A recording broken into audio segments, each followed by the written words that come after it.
This podcast is brought to you by the Disabled But Not Really Foundation, a local Kansas City nonprofit organization that pushes to instill a physical limitless mindset that breeds courage, confidence, and competence within the disabled community. You can follow and support Disabled But Not Really on social media or go visit their website at disabledbutnotreally.org. Their work and their mission is to really impact communities and make more people understand the benefits of inclusivity. Beginning of the week. Yes. We are live. Good morning. Good morning, Sunday Safe Spaces. For everyone who has joined us, thank you. And everyone who's looking at this later on, thank you. And we are so happy to be here. Wesley Hamilton is in the room. I am here, and we have Amy, who is, she keeps us. And we appreciate her for being here. So we have an intimate group. Wes and I decided to just kind of check in because we've had so many guests coming on. And it's been wonderful, but we like to just talk with each other, catch up on what we're both doing, and, you know, just kind of tapping on the pulse of what's going on. And there's a lot of going on this week. So, woo! Oh my God, April! Like literally, what's up, everybody? But just hitting on what you just said. It's been a tough week. So I think, yeah, I really took time away from everything for, I don't know, a few days. I didn't get back to work till Friday just because of how heavy this week was for me. It's really the reason why we started this, right? Like the same stuff that keep happening is the reason why we started this, to have conversations. And it's like, man, you know, how much more do we got to educate to just continually see the same things happening? And, you know, what has to change even more so that we can be able to sleep easy at night? Because that's the hard part that a lot of people don't understand, is that, you know, we go home and we're thinking about our brothers, our uncles, our, you know, fathers, and, you know, and even the women. I mean, I have to just speak on, you know, the LSU incident for a second. You know, there was a lady down there that was missing, and I seen a post that was just where that they had took the missing signs down at the campus, just to only find out that she was found, I think, along the Mississippi River or something like that. And, you know, and I'm not going to go in depth to that, but it's just those things. It's like so many people keep sweeping things under the rug, and we're having to be concerned about everybody that looks like us. And, you know, how do we sleep at night when we're dealing with the pressure, the, you know, the PTSD that it comes with, you know? And so I just wanted to add that because it's a Sunday, you know, we're going to look and be hopeful for a new and better week. But also, you know, for anyone that's, you know, watching and will watch, like, it wasn't easy for us to go backwards again. You know, it wasn't easy for us to watch something in a sense that the excuses that it was, I'm you know, mistakenly thought this for this, you know, and then in the same instance of the George Floyd trial, you know, and just the pressure that that's coming with. So when we're having these conversations and we're doing these things, we want people that's listening to take action, because like, if we're sitting here and we're talking to you, trust and believe mentally, we're finding our ways to heal ourselves every day just to be able to have a conversation that makes sense. Yeah. You know, that doesn't come with a lot of emotion, a lot of anger, because yeah, it's there.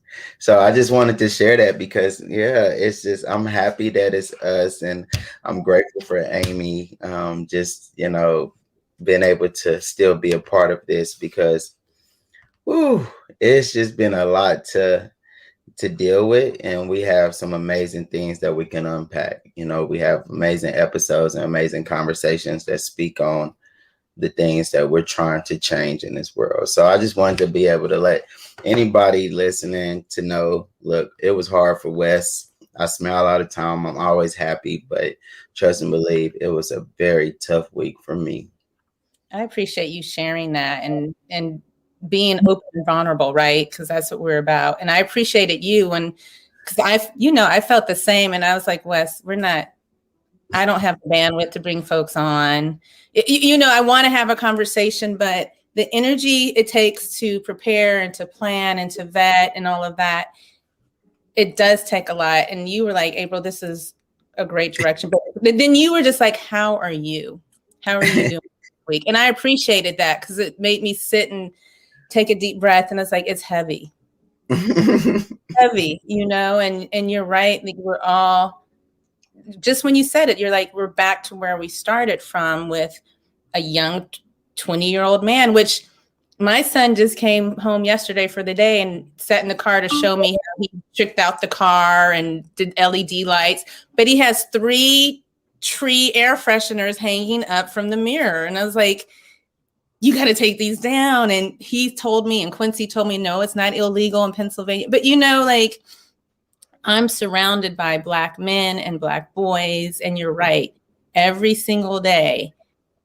Did you get home safely? Are you okay? Just because you get out in the streets, and not in the streets wilding out, like I said earlier, just going for a drive to work or to any destination, who knows what could happen. So the trauma is real. And I didn't think about it as being PTSD till earlier this week. I had a client, and in reflection and being able to consult about it, it's like that client suffering from PTSD. And I was like, damn, we're not in war, but we are, right? Yeah. And so you took some time off for yourself. That's what we have to do more of. My clubhouse group, we do a clubhouse group on Friday nights, and it's Black and Disabled AF. And I remember just us chatting on Wednesday, like, no, we're not doing this. We're not doing this group. Everybody still, some people were just like, man, yeah, I don't want to go and just be angry. I don't want to go and be talking, negative, because we try to take away from the complaining. But we ended up still having it because we realized that it was other people that needed a space to vent. And it was actually really good. It was actually something that was needed. We was happy that we got it, because when you look at Black people that are murdered by the police, you also find that once after they're done, it's always underlined like they have a disability, right? We talk about, whether it's mental health, whether it's just whatever the disability is, it seems like we all end up having one, right? And a lot of things when it comes to that, it makes certain communities where that they feel like they understand the oppression that we face. And so we hosted a room to speak more that you cannot take away the identity of a Black person just because they have a disability, because Black is what is being seen first. That is what's seen, period. Sometimes you don't even get a chance to even explain what you're going through before you're murdered, right? Yeah. And so I think that, and we had a couple, we call them OG, so 70 years and up, people that's been living with disabilities their whole life that are Black. And so we love them because they educate us so much, and they just share their own stories of encounters where, they wasn't able to, being dragged out of cars and things like that, and because their disability or their walker or their chair was in the trunk. And it was great to put that on, to be highlighted, because I think that when we see a lot of these issues, there are people that feel that it's a comparison to the things that they're going through. And not understanding this has been 400 plus years that we've been facing this. And the trauma that we deal with, the PTS that we deal with, is generational. Right. I was just thinking the other day, I'm like, man, I wonder if the things that I feel in my body at times, is that like, am I feeling it from somebody else, right? Like, am I feeling it? Am I feeling it from something that has happened in the past? Because it might not initially has happened to me currently, but it's still, I feel it, and I feel it like it's like bringing up a memory or experience. And so just really wanted to make sure that, when we're thinking about these things, just make sure you check on your Black friends. Don't look at anything else that they represent besides the fact that they identify as a Black person. And when they identify that as that is what they're seeing as first. And those things, and that's what we're looking at when it comes to the oppression. The hate comes from the color of our skin. It's not everything else is secondary. But the first thing is the color of our skin, and that's what we fear. Like you said, your son having the air fresheners, right?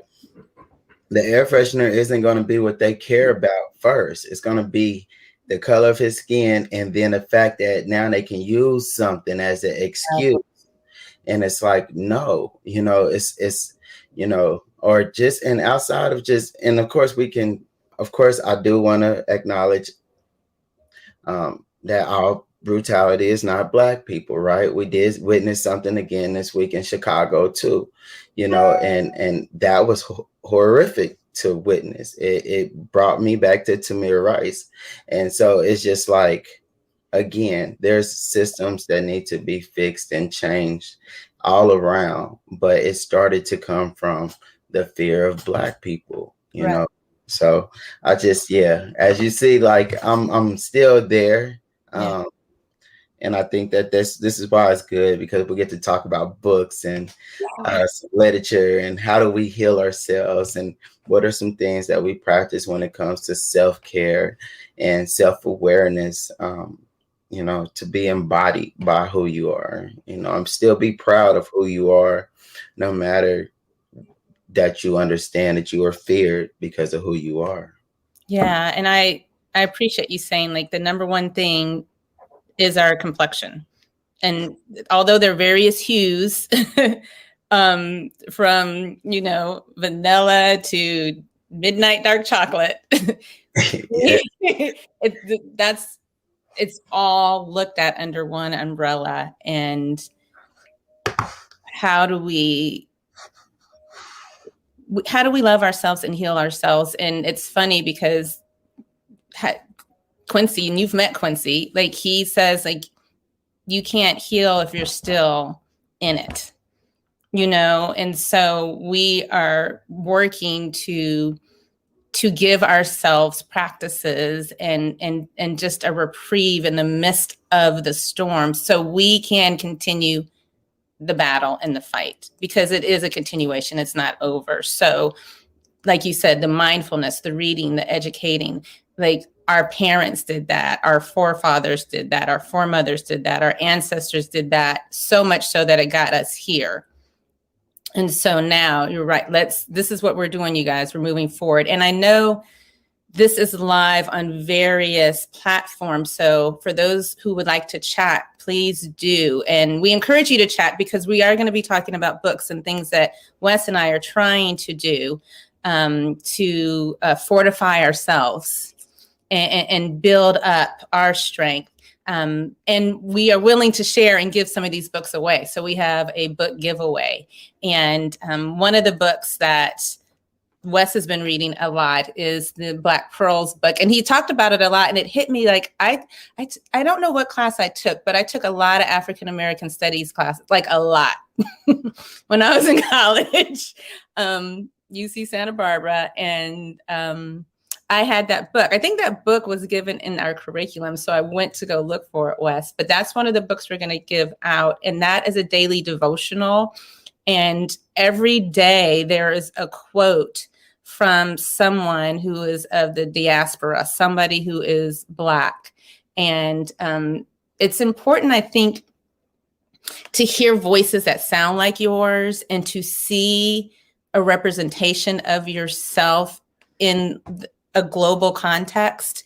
Because when you constantly hear and see what's on mainstream media, and just for lack of a better, word, all we used to see on media was just white, white, white, white. And if you hear meditations that are just like white voices, and you see an image of like, I'll use in yoga, because I teach yoga. For years, it was just a tall, thin white woman who taught yoga, or a white guy. And that's like, you begin to, that image burns into your brain. And although you feel the benefits of it, you don't really connect with it. Or if every teacher you have is a white teacher or a woman, we've talked about this, there are not a lot of Black male teachers. So how does a Black man find his space if he's being educated by those who don't even identify with who he is? So that book, I think, is a good giveaway. And I think it's a good book that you've been sharing with us recently for that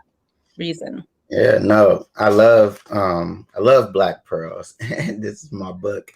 I can't remember. I think someone referred it on like a talk that I was on last year or something, and I had to go grab it. I can't remember where I got it from, but it is just been something that I've used. I've actually watched, witnessed other people just read it, multiple times a day, just different pages and things to find fulfillment. And so it is a great book that we can give away. I actually gave it away as Christmas gifts to all my family, because I'm at a point that I don't want to just give you things that, are materialistic. I want to give you things that can heal you from the trauma that you face every day.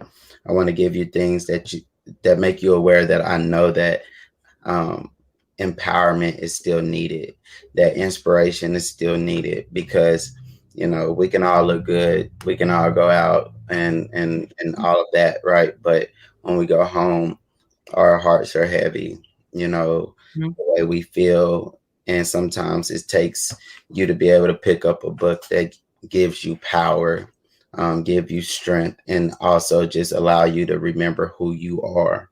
And I think and yeah, I see a lot of posts nowadays where people are like, what grade were you in when you had your first Black teacher, right? Like, and I see that a lot more now, because it is really speaking on how the systems were created. One of my favorite Black teachers, male teachers. So I had a couple women, Black female teachers in elementary school, and them the only teachers I remember. Crazy, right? My second grade and third grade teacher. But the first male teacher I had was in ISS, in school suspension, when I was in middle school, because Wesley was a bad boy. But it was like, I don't know, I felt like I would always go right back there. And of course I would do things to get put in there, but it seemed like that was the only place that somebody cared about us. And I used to always, he would speak to us like our father, sometimes, and, tell us, nobody else would tell you when you were wrong. They would just send you out like it was something that they already understood that was going to happen with you. But when it came to him, it was just like, man, why are y'all doing this? You're so much better. You needed someone to talk to you that way. And it wasn't enough of that, and when I think about,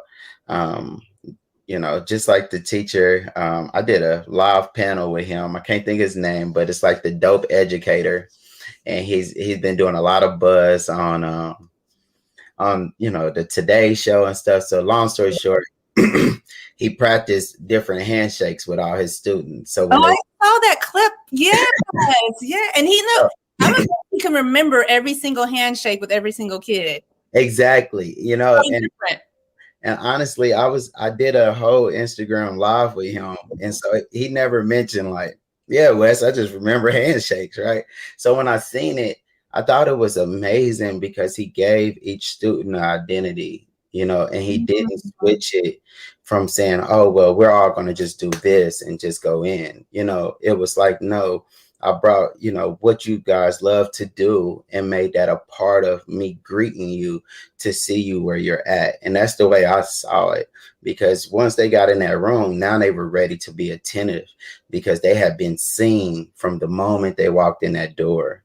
And I see like a lot of us aren't seen, we're just kind of like, flies against the wall, in a sense. And so just seeing that was very empowering. And I love the fact that he got the attention that he received, because there are so many people, teachers and educators in the school system, that just don't give that energy to their kids of color, right? He spoke, it was culture, and it wasn't just the Black kids. All the kids were doing it. Yeah. I thought that was being able to, that's where you think of inclusion, right? Like everybody was included in that, and yeah, that was something that it made me happy. It brought me joy to see that there are educators that, really want to empower and keep the identity, so that's the book. That's the reason why I brought up Black Pearls, or at least that,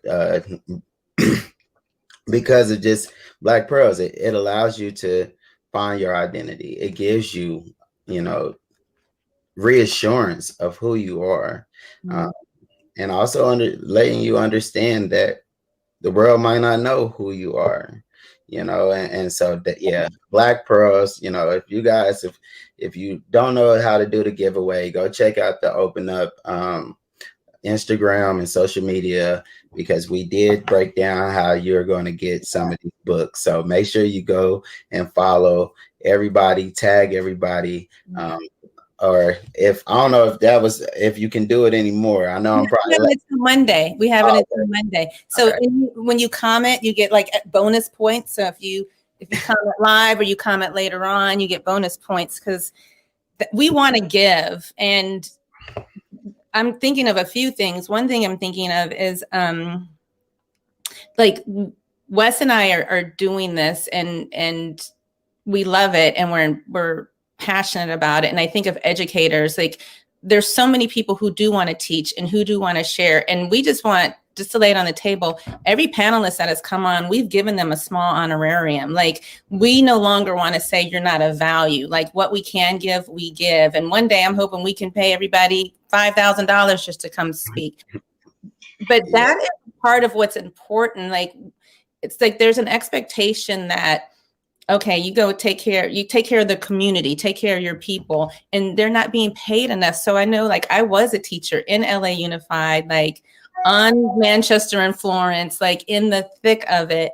And there's a lot of work, because what you spoke to earlier, Wes, there are so many disabilities in our community that we all fall under, and there are so many people who are neurotypical. There's so much trauma. There's so much that we have to deal with before you even walk into the classroom to teach the curriculum, and then you're almost set up. So I have so many colleagues who are teachers, and then you're not paid enough. You're not even paid enough to be able to buy a house so you could go home and sit in your own bedroom. You're not paid enough to have health insurance, so if you get sick, that you can take a day off and go be taken care of. And if the doctor says you need a week off from work, you are allowed to do that.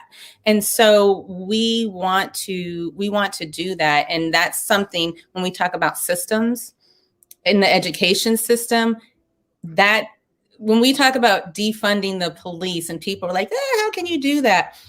But all the money that is put into the policing system, a fraction of that can be taken and put into education. A fraction of that can be taken. I know police officers who make a good 6 figures when they're working their overtime, and they do hard work. I'm not saying, like, they do some hard work. Yeah. I know very few teachers who make that. I know administrators, you eventually can get there, but we have to like level the playing field, because equality comes when there's equanimity, and there is none right now. So yes, no. Thanks Shout out for to our educators, because you're doing a lot of work, and we know that your value is just, some people don't see your value, but we do. And if we can keep pushing equity, hopefully that it speaks to you first, because you're the ones that are, creating our future leaders. And right now, with the system and the way things are, yeah, it's just hard. So when you said that, April, the only thing I thought about when we talked about books is like, who can rewrite the school books, right? Like, can we just rewrite the history book, right? A lot of people are like, how can we make change? Like, if it starts in the school system, can we all sit down and rewrite the book where that American history speaks more of Black history and not just 1 month? Can it speak more of education on disabilities instead of, the stigma that's around it? Like, how can we be able to, like, who is that? So anybody that's watching this, like, if you know, reach out to us and let us know, because I think that's where action starts too, is that you can see it when you open that book up. If you're being educated from the grassroots of it, then you're not going to act resentful when you start to be educated down the road, right? Like they always say, like, you can't teach an old dog new tricks. We're still witnessing that today, because as much change as we're trying to see, there's still people that can work for 20 something years and mistake a gun from a taser. But I'm going to just drink on this. Wait, last was showing us on TikTok. First of all, our culture, our people, like, my God, the creativity. And there's like a whole thread on TikTok where everyone's like there's this guy and he's like, I'm gonna go comb my hair. And he started combing his hair with a gun. He was like, oops. And he puts it down and he picks up a hairbrush. Hey, I shared that video. I said, I'm not supposed to laugh at this, but it was funny. Like, he tried to slide on his slipper and it was a gun. Like, oops, it's not a slipper. And you have to keep from crying, right? Because it's just preposterous. Like, it just makes no damn sense. And I think that's the point. And again, for the culture, like, to take that and twist it, like, you think I'm Boo Boo the Fool. Let me show you how stupid this is. Yes. I mean, it's and just for people to understand, when you watch that video, if you had the ability to, for me, I do watch them because I have a platform that I speak on. So I like to be aware.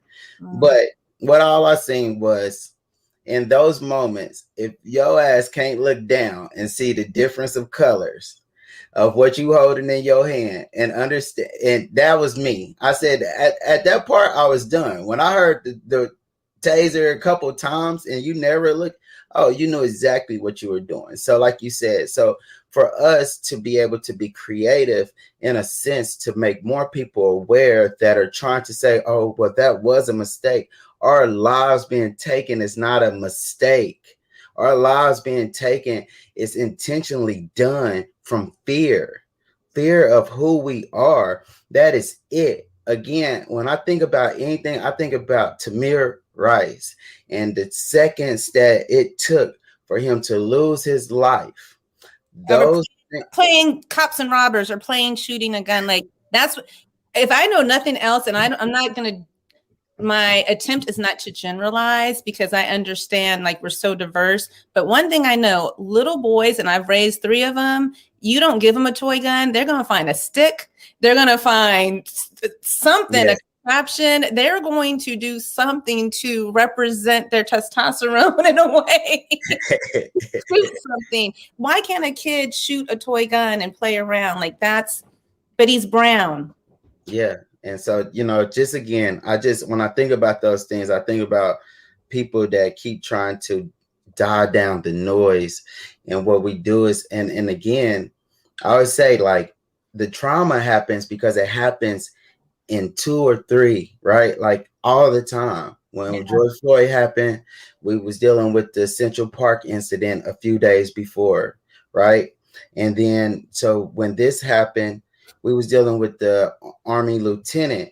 I think he was the lieutenant that was dealing with things in his vehicle, and you had to deal with that. And then what was it? The next day, then you have this other incident, and it's like, it is really, to me, it's like the world is showing you one of what profiling looks like, and then the second one is what action from that profiling looks like. What is that? You know what I mean? Like, and that's what I see all the time. And for me, it's like, man, you don't want to tell somebody to just. The beauty of our culture is that we still remain hopeful because we've been broken down. We've watched people die. We've watched people be beat. This has been happening for years, hundreds of years. So I think for us, we are just so resilient to say, man, tomorrow can be a better day. Tomorrow, maybe we'll see change. Maybe we can keep getting on these platforms and raise awareness that we can still be hopeful that change is coming, no matter if, Martin Luther King, is not here anymore. Malcolm X, none of our leaders that was speaking about change 50 plus years ago, is still coming. And I think that for us, that's the beauty of us, is that we are resilient. And the difference with other, is that they aren't so resilient. They can't see change happening, so they continue being who they are. Or it's not going to benefit them. Exactly. There's a desire for it to happen because the harm isn't coming to them. And that's what's interesting about what just happened with Dante Wright, because they saw a Black boy in the car and that evoked like this primal fear in a white woman. But his mother is white. Like, that was a biracial child. Yes. And that 1/16th drop of blood is what American society has adopted as, be scared of anything like that. So now I think it's coming a little closer. I don't know what kind of catalyst it'll spark for change, but a white mother is pleading for her Black son justice, and it's a white woman who actually pulled the trigger, who was training other cops. Exactly.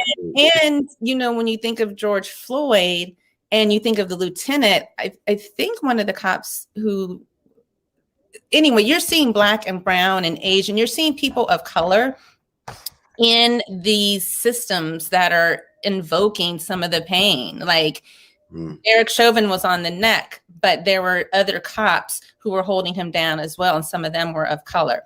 You were seeing like a woman who is a mother kill somebody else's son, and they're trained, So when we talk about writing curriculum and developing programming and changing the systems, that's what it's about. So hopefully it'll change. Yes. You talked about resilience in another book. I'm going to tap on the books that were given away first, and then I wanted to tap on books that you and I have just been reading that have been changing our whole mindset. But My Grandmother's Hands, I'm trying to find it. That's this book, Resima Menachem. And I should probably reach out to him because I've been like pumping up his book, but you see all my tabs on it. But I'm in mindfulness and yoga and meditation, and I teach it and I practice it, and I can practice it more. But my intention has always been like, we're always under stress. And I have been listening to the trial, particularly to some of the doctors and the scientists who have been speaking. And when they talk about like the carbon dioxide and the poisons that have seeped into George Floyd's body due to the restriction of air, it hit me because that happens so violently, but it happens to us almost every single day as well. And us witnessing what happened to him took our breath and it poisoned us as well, literally, because when you become under stress, and there was one expert on there, he's like, when you become under stress, he explained all the physiology about it. So to be able to sit and take a deep breath is to literally fill yourself up with life, and to help lower your nervous system, and to help bring space into your mind so you can think more clearly. Because a lot of stress that happens to everybody makes us not be able to think clearly and act clearly. And if we want to continue to be resilient and to thrive and not just to be in the survival mentality, we need that. And this book talks about that. And he talks about the history of racism. The key that I like about this book is that he specifies what white supremacy is and how we all live under white supremacy. We all do, no matter what the color of your skin is. And so because we live under that, we have to change our mindset. And by taking mindfulness practices into our lives, we can start. So this is a giveaway, you guys. It's an easy read. You read chapter by chapter, and at the end of each chapter, he gives you something to do. Like, we experience everything in our bodies, and to heal our bodies. And to heal our bodies is important because we are dying of COVID more than anybody else. On George Floyd's trial, they try to talk about how he has an enlarged heart. They try to talk about all the comorbidities he had, and they're trying to say that led to his death with the ingestion of some substance. But you know what? I've seen a lot of people smoking, getting high, drinking, having a good time, and they're not dying. But we have diabetes, we have high blood pressure, we have cancer more than any other race. Black people are dying, women are dying from birthing children, that our mortality rate is way higher than others. We have so many issues. We don't trust the medical system for a very good and valid reason. There are not enough of us represented in the medical system. We're not taught how to heal ourselves. And that's why this book is important, because it's like somebody saying, this is a way that you can start healing yourself. Well, I just put it in my Amazon cart, and I just bought the audiobook too. So yes, he's going to get a lot of support from me, because I am a firm believer. At least for me, I bought a physical books and an audio book, because I know that the author can say things differently than the way that you interpret it, when you're reading it yourself.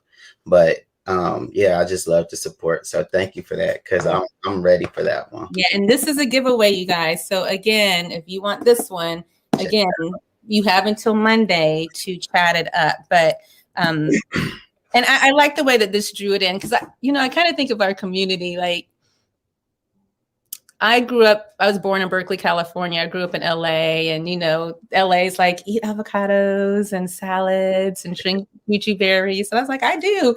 But I feel like we have like this faction in our community that you're either like total Afrocentric and Rasta and like vegan, and you're like all natural, Hotep, or you're just, and that's like looked at like, yeah, you over there, I'm straight. But the synergy and the connection and the truth is that we grew up in a community and in a culture that has survived, and we have survived because the reason soul food was created, this blew my mind. The reason soul food was created is because we came over, well, we didn't come over. We were taken from the motherland, brought to different countries. Those who came to United States, we had yams, right? Like we ate yams, but we ate a lot of plant-based foods. We did eat animals, but it's like when you hunted it yourself and those animals ate off the land. Well, then you're told you have to work in the fields all day long. How are you going to survive? You need high fats. You work out, Wes. We know about macros, right? In order to sustain energy, you need proteins and you need fats. So given the scraps, Black people were able to make soul food. Given the scraps, all right, you don't want to give me the nice piece of ham. You don't want to give me the pork roast. So I'm going to take the chitlins. But I need some fat in those chitlins. So I'm going to take the fat that you gave me and I'm going to put that into the chitlins. I'm going to make cornbread. I'm going to put fat into the cornbread. I know how to do these things. And so we had to have that high fat meal in order to survive and in order to be able to be oppressed and beaten and work all day. We are still having to work in the same way, but we're still having that same diet, and we need to shift and eat more natural and eat healthier. So I think this is part of education, like when you're talking about rewriting curriculum and rewriting education and revisiting how we can help our health, because our culture is different. Not everybody has that same culture. So to tell us we need to eat like a mainstream or a European style culture is not going to fit for us. I'm off my soapbox with that one. No, I like it. No, thank you for that. Yes. Whew. Man, guys, that's the part of this conversation. It's a safe space, but we're really sharing, how everyone else is feeling. We consume so much every day from people that just look up to us, people that follow us, people that are hurting and in pain. And so today is just a day that, we have to be hopeful. It's a new week.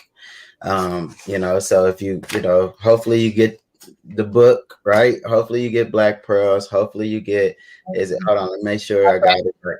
Hands. My grandmother's hand. And we have another book. So talking about bodies and health, Sonia Renee Taylor, and I do have the hard copy, and I just put it up on the phone. My body is not an apology. And I try to, there we go. Yeah. So good. Sonia Renee Taylor. We're giving this away. And same audio, hardcover. I listened to her on Brene Brown's podcast and a few other things. She's a powerhouse. And in the book, she talks about everything, but she talks about gender. She talks about ableism, and she gives like some really clear testimony to people who suffer because we're told our bodies are wrong, our bodies aren't right, because it's a beautiful book. And to get ourselves to a space where we are healthy, we have to know that our bodies are not the enemy. Mm-hmm. Our skin isn't the enemy. The abilities that we have, that's not an enemy. Like, you being in a wheelchair is not an enemy, right? Like, if I get depressed and I get in a funk, that's not evil. That's not bad. That's not something that is against humanity. That is something that I can learn to accept about myself and move forward in it. And only when you do that can you move forward. So the body is not an apology. The power of radical self-love. Yeah, I literally just threw that right in my cart too. Because I feel like I just like the part where it said radical self-love. It really just resonated with me because it means that you're embodying it in a different way. And I think that even my journey had to start with me loving myself and accepting my body and accepting the fact that who I was, what I seen, I had to fall in love with my reflection. And that helped me change and make a difference in my life. And I think that we got to start somewhere. And to start, we have to accept who we are and not reject it like everyone else has tried to make you feel or, think. And so, make sure, again, you're going to our social medias. You're seeing how to get these books or at least get a part of this giveaway. And hopefully, one of these books you can get. If not, the books are listed in the caption, so you can be able to throw them in your Amazon cart if you want to, because that's what I just did. So I can make sure I get it real quick. But anywhere you want to go, your bookstores, things like that. But these are books that we highly recommend you getting, especially, if you are trying to find some type of healing. Yeah. And that whole thing, like you said, radical self-love. I know women deal with this a lot, and I am finding men do too, like, because our bodies aren't shaped a certain way, or, people are injecting their bodies and lifting and feeling. And I'm not judging, because I'm like, you do what you want to do to feel good about yourself. But I think of, for so long, I would wear things that would cover me up because I felt like my butt's too big. Then it became popular for butts to be big. Or, women don't wear shorts because, and I do this still, I have cellulite on my thighs. I can't show that, or it's sexualized. And so it's taken by somebody else and put on blast instead of us being able to own it for ourselves. So that radical self-love is a stand. That's a form of resistance. That's a form of protest. Mm-hmm. That is where we can create change, because we're taught not to love ourselves. We're taught not to appreciate ourselves, or we're taught by people who do not love and appreciate us in the same way that our families love us and that our communities love us. So that's kind of what we are trying to do, step into the community and fill that void that we too experienced, right? No, very much so. So, man, I think that in anybody's book, list and journey, when you are looking at these things, like, of course, we want you to take things from it, but make sure you got a journal. Make sure you got something on the side that you can start to write. Some of the key points that you find in these books, in this literature, so that you can be able to go back and reflect on them. Journaling is powerful for anyone, but I think that it was one of the biggest things that helped me, just as a Black man, finding acceptance, being able to write the things that I didn't accept. And for some reason, once I wrote them down, it kind of put a bad taste in my mouth. I was like, why don't I accept that? Why am I looking at myself that way? And so I always tell people, write your pain down on paper. Because sometimes when you start to see those words and how you feel, it makes you start changing it, But if it's stuck in your head, it could just be stuck in your head and you don't have nowhere to release it to start to think differently. So journaling, y'all. I wholeheartedly agree. And when you say it gets stuck in your head, I think of like the circle, right? And so when we talk about meditation and affirmations and focus, we do that with the negative. I don't have any money. I don't have any money. Dang, I don't have any money. I'm so upset I don't have any money. I can't pay the bills because I don't have any money. I'm in pain. And you just keep thinking and thinking and thinking, or if somebody does something to you. And I've done it. I tell people the stories. I tell 5 people the story. So now all 5 people have heard of the pain. And then I think about it again. And so I've like relived that event a dozen times, and it's in my mind, and it's in my body reflects it. I get tense. I get upset. I get mad every single time. And so being able to flip the switch on that. What did I learn from that? What can I do differently? Maybe the focus is I'm going to make more money. I'm going to receive more money. I'm going to find a new job. I'm going to work a little harder. I'm going to, start focusing on what you're capable of, and write, like you said, write it out, get it out, verbally share it with somebody who is safe and who you can trust, or just say it out loud to yourself. There's no shame in talking to yourself. That's considered a stigma too. Because honestly, when you look at things, it's like when you send that long text message and then you delete it. Like, I feel like a lot of people do that, right? Yeah. Somebody might say something that you don't like, or you're just trying to get something out, and you're like, I'm texting, and then by the time you're done, you're like, oh, it's not even worth it. Right. Sometimes you just need to release. Yeah. And once you release, you find yourself being at a place of peace.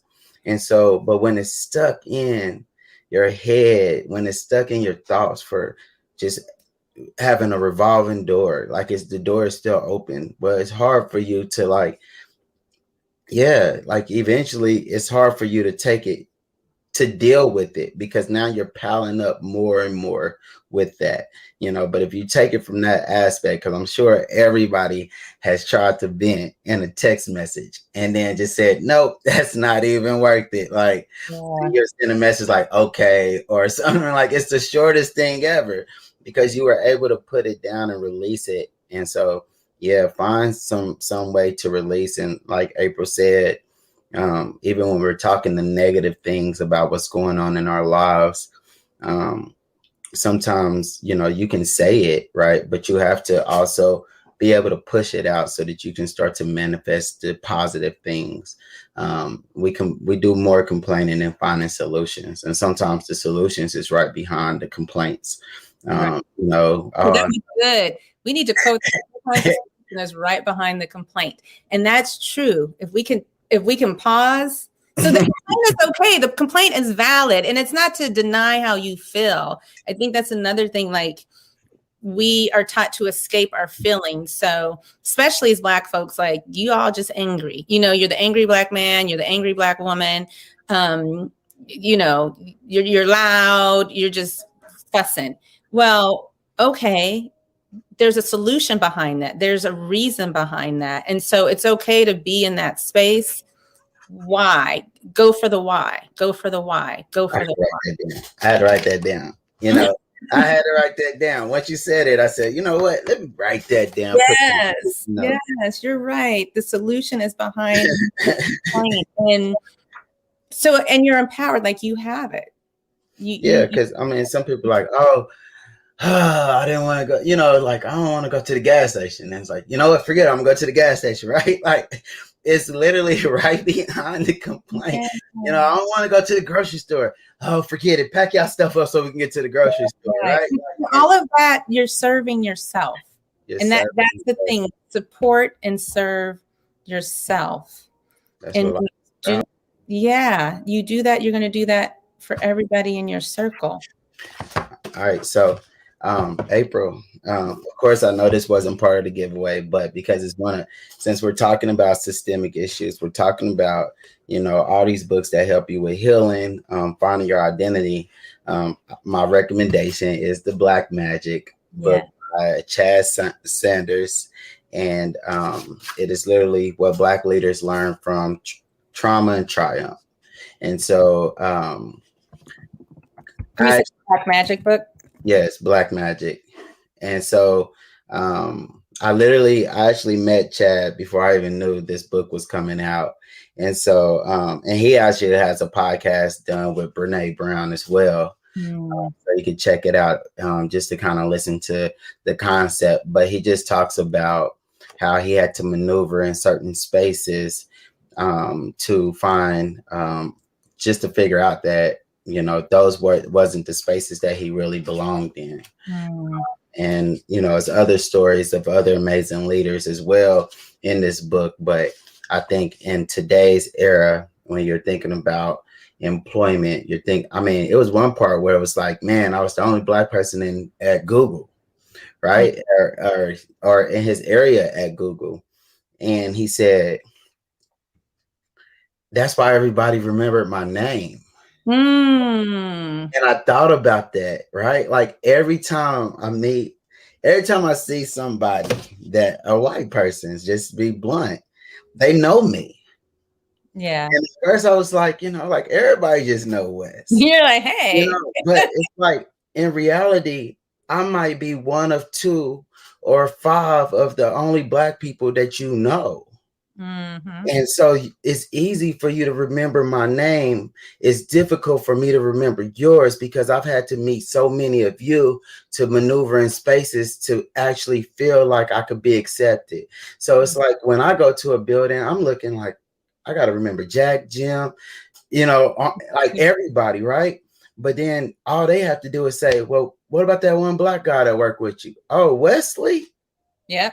And if there's a new guy, that Black guy might be Wesley too. Like exactly, you know, and so it just speaks on that of just how when you are just really the elephant in the room, when you are the one that stands out, it's not that people just see you for everything, but it's like they can point to you first because you would be the problem in that space because that space doesn't include enough of you. So it's just kind of, again, it was very, very eye-opening. Black Magic. It gave me some of my magic back. I'm always trying to find strength constantly through all this trauma too. I think I did an Instagram live video a couple of days ago, and it was really, you know, I work with a lot of people, but it just got to me that, you know, some people will never speak up on us. Some people even though you speak diversity, inclusion, they are set in their ways and they don't want to change. And so, but they will find somebody that will kind of push and say, oh, well, you're the one to lead the change. And I'm like, I'm willing to, if you're willing to meet me at my grandmother's house. And so that was my whole life. Like, if you can't meet me in my grandmother's house where she's been staying 50 plus years in the hood, then it's not real. It's not. There you go. And so Yes. it's like, if you only want me to come to your side of town, but you're not willing to spend a day and understand the culture and not judge it, then it's not real, because I'm there every day. But I am also finding myself over in your area where I've been uncomfortable my whole life, but you can always say uncomfortable conversations to give you a place of peace. We never had a term or a definition to speak on how we went into spaces. Rather, we were always uncomfortable because we were always the only ones. Right. And so it's kind of like, make me comfortable by you meeting me at my grandma's house. And if you don't want to meet me at my grandma's house, it ain't real. That's how I feel. I like that. Yeah. That's funny because I think, meet me what you consider the hood is what we consider home, and it is. So, all right. I know we're almost coming to our hour. Two things. One book, you mentioned history, and I just finished on audio, and I do have the hard copy, The Water Dancer by Ta-Nehisi Coates. And this was such a beautiful book. And basically it's about the Underground Railroad. And there's like magic in it. There's mystery in it. It speaks to resilience and the power of Black people. Harriet Tubman is a figure in the book, but I encourage people to read like fictional pieces like this. And he's written a lot of books, like The Letter to His Son. I mean, he's written a lot. But we should learn our history from ourselves. Yes. And that's when you're talking about who's going to write the stories, who's writing the curriculum. He is one of the writers that is doing, one of many, but this book, I think, I finished it last month, and I didn't, like, I was, on audio, when you're listening to a good book, you're like, I'm gonna clean the whole kitchen. I'm gonna do all the laundry. Like, you don't want to stop. I'm gonna drive that extra mile. So that's one book. And my last is, one of my clients gave this to me, All Along You Were Blooming by Morgan Harper Nichols. And what I appreciate about her is she's an artist. She's a poet. And just recently, I don't know her age. She's definitely an adult married with a child. So maybe 30s, maybe 40s. I don't know. She was just diagnosed with, she's on the spectrum, the autism spectrum. And she always knew something was different about her. And she would always ask the doctor, and they're like, what are you talking about? No, you're fine. And she's like, no, something's not right. And it took until she was a grown woman to finally get that diagnosis. And it took a weight off of her. It lifted a veil, because all along, and this is what you said you were talking about on your Clubhouse, like all along she was maneuvering through life with a disability, but it was never recognized. And she's being told, no, and you're wrong, or this is something, you're not doing something right. And she's just trying to live in this regular society with a disability, and nobody would acknowledge it. So she's beautiful. She's written a lot, and this is a good book for affirmations as well. It's a book full of poetry that lifts your spirits and can go to show you that you don't have to be neurotypical to be a creative, to be an artist, to make change. Morgan Harper Nichols. I am, that's another, once I pulled her up, it's another one by her, says How Far You Have Come. I don't know what that is, but I'm gonna order it too. Because if this one is good, then I would love to check that one out as well. So again, today was a day that we wanted to drop some gems and some literature with you guys. So I hope you guys go check out the social media, be a part of the giveaway. We'll share these books that we also spoke of today, and you'll always be able to look back at this video as long as you're following Open Ups. So April, you can close it out, but I truly appreciate everybody that was watching, people that are going to watch later. Make sure you share this, because again, this is the way that we heal. We have conversations, we take action, and sometimes the action has to be us picking up books that we learn our history, learn our strength, learn our power, and go back from there. Yes, and I'm going to close out with something from her, but I'm acting like your sister, like I'm in the family here, like Wesley is nominated as a CNN hero, and I'm just like, oh my God, I know him. So, I know there's a link that people can go to support, and I want, like, yes. You want to say a few words, Mr. Hamilton? You know what? Yeah, I am nominated as a CNN hero for my philanthropy work with the organization Disabled But Not Really. We are literally just kind of waiting for the nomination and the voting process to begin. So make sure you're following all of our platforms so that you can kind of help us amplify that. I would love to bring more awareness to the work that I'm doing, and these platforms are allowing me to. So with your support, we can get there even further and really change what it looks like, even in the philanthropy stages when it speaks of people with disabilities and people of color. So I'm highly excited about it. But yeah, thank you, April. It's awesome. People too, to see like let's put value to this. You know, like you shouldn't have to do so much work to do the work. Like let's give people the space to be able to do the work. And so what you're doing is invaluable. It's so needed, and it doesn't take away from anybody else. So I want to continue to amplify that, and I appreciate you for that. And so I'm excited. I'm going to read a little poem from Morgan Harper Nichols, real short, to close us out.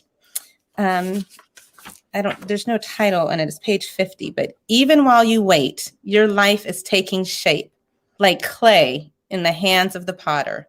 There is no need to be afraid, for whatever is being sculpted is worthy at every stage of being loved and held with care for exactly what it is. Yes. I'd like to leave on that note. I love you. Thank you, Amy. Love you. Thank you. My heart feels a little better. Yes. I hope this does too, you guys. Please heal yourself as much as you can each day. Take in what you can. Let go of what you don't need, because we need all of us collectively to continue to heal and to create change and to bring justice for all of us. Yes. So read, because if you want to hide anything, trust and believe. They put it in books, but we're encouraging you to open them up so that you can understand your history, your power, your strength, and how much that we love you, but how much you should love yourself. Right. Read, write, do it all. Get it out there. Your voice is needed. All right. That's it. Yes. Yes. You guys have a great Sunday. Awesome. All right. Thank you for joining us and listening to the podcast. If you would like more information on the guests and the stories that you've heard today, and to hear stories from others, subscribe to the podcast. We also invite you to subscribe to Open Up Pittsburgh's newsletter, as well as our YouTube channel. We want you all to take care, and remember to make your own stories. This is April. Peace.